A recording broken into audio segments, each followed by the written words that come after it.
वहीं सीएम योगी के बयान पर बोली है इकरा हसन। एसपी करती है खवातीन का एहतराम, बीजेपी नहीं करती खवातीन की इज्जत। वोट के वक्त खवातीन की ही याद आती है। कल सीएम योगी ने लगाए थे इल्जाम।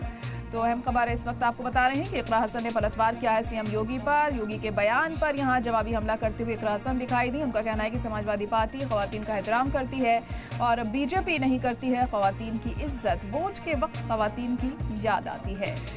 कल सीएम योगी ने जो इल्जाम लगाए थे उसको लेकर इकरा हसन ने यहां जवाबी हमला किया।